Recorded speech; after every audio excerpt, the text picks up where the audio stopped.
Hi, I'm Dr. Daniel Ricciardi, gut health expert, licensed pharmacist, and fitness enthusiast.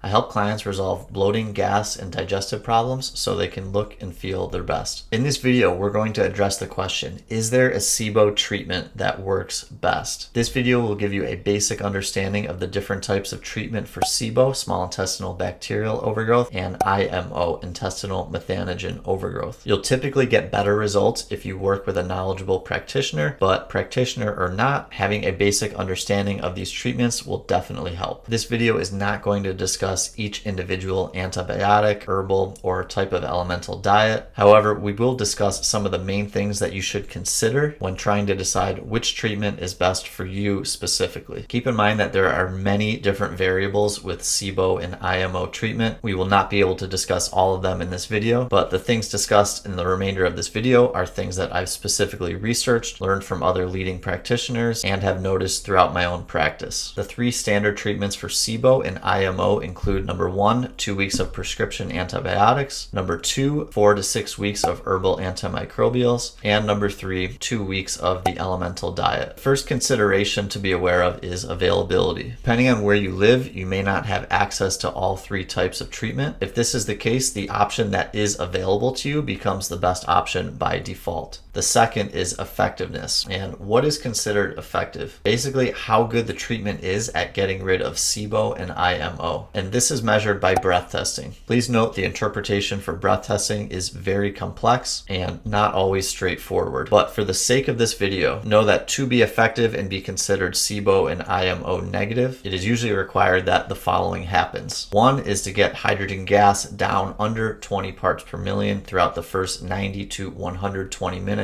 of the breath test. If the hydrogen rises past 20 parts per million after this mark, this is okay. The second is to get the methane level down under 10 parts per million for the entire duration of the breath test. And the third is to get hydrogen sulfide level down under 3 parts per million for the duration of the entire breath test. And this is if the breath test even checks for hydrogen sulfide. As of now, when this video was made in April of 2023, only the Trio Smart breath test actually tests for it, to the best of my knowledge. I've noticed that in my personal experience, antibiotics and antimicrobials seem to result in a similar reduction of gases. I've also noticed that the elemental diet has the ability to reduce the parts per million of gas significantly more than both the antibiotics and the antimicrobial herbs. Dr. Alison Seebecker is a leading expert in SIBO and IMO, and she has suggested that on average, antibiotics and antimicrobial herbs can lower gases during one treatment round by about 30 parts per million, and that the elemental diet can reduce gases even more, about 70 parts per million or even higher. As a disclaimer, Dr. Seebecker has not reviewed any of the statements I'm making here in this video. Therefore, all other factors aside, the elemental diet seems to have the potential to be more effective in terms of lowering gas levels. In some cases, this may be able to reduce the number of rounds of treatment required to eliminate SIBO and IMO. Next consideration is cost. Being able to afford your treatment is necessary for completing it. In terms of the price, the elemental diet in general is the most expensive option out of the three. Depending on the product that you use and the number of calories you eat per day, it is not uncommon for a 2-week treatment of elemental diet to cost you between $500 and $1,000. The price of antibiotics is a potential wild card depending on what country you live in and what your insurance will cover. Rifaximin or Xifaxan is a cornerstone antibiotic for these treatments, and I've seen people pay more than $1,000 for a 2-week round in the United States and over $600 for a 2-week round in other countries such as Australia. The other antibiotics that are typically used for SIBO and IMO treatment are typically very affordable. Herbal antimicrobials are usually less expensive. However, depending on which options you choose to go with, a treatment can still cost you a few $100s. Now for a few lifestyle considerations that you should think about. One is past history of antibiotics. If you're somebody that's used quite a few rounds of antibiotics, especially in more recent months, choosing antibiotics as the treatment may not be the best option for you. If you're somebody that is underweight, not able to gain weight or even maintain your weight, going with the elemental diet may not be the best choice to do here. With the elemental diet, you usually are not allowed to eat any other additional food, and for a lot of people, they end up losing some weight when doing this diet. The taste of the elemental diet isn't the best according to many people, and as a result of both of these factors, a lot of people end up losing a little bit of weight from doing the elemental diet. If you have diabetes, you may want to exercise caution in doing the elemental diet as well. The reason is one of the main ingredients in a lot of the different types of elemental diets are types of sugars. This could potentially cause a significant and unsafe rise in blood glucose levels. Use extreme caution if you do have diabetes and think that you'd like to do an elemental diet for treatment. And I would definitely avoid products that have glucose as the main type of sugar in these elemental diets. In terms of how long the treatments will take, I would say it's definitely not a good idea to rush through this. You want to take your time and do all the steps thoroughly and properly so you heal. But with that said, if you are looking for the fastest treatment option, it may not be in your best interest to do a round of antimicrobial herbs, as they take 4 to 6 weeks of treatment as compared to 2 weeks of the antibiotics or the elemental diet. And the last consideration I'll mention in here are your breath test results. There are a few instances where the type of treatment you should do can be impacted by what your breath test results are. For example, if you look at the results and there's a sharp increase in the amount of gases within the first few readings, this may indicate that you have an overgrowth in the beginning or proximal portion of your small intestine. Because the elemental diet gets absorbed typically in the first meter or first few feet of the small intestine, using this treatment choice may not be the best option because you can essentially just be feeding the overgrowth. And this is one example of where having a practitioner who knows what they're doing can really come in handy. So these are some of the considerations that can affect your treatment choice. In conclusion, all of these treatments can work. The best treatment for you is the one that you have access to, you can afford, and that fits your lifestyle and goals the best. That's all for today. If you found this video helpful, please give it a like and subscribe to my channel. It helps me to continue making more videos and reach more people. If you're new to my channel, I post a full-length video every Monday evening and YouTube shorts throughout the week, and all my content is on gut health and fitness related topics. Thanks so much for watching, and I'll see you next time.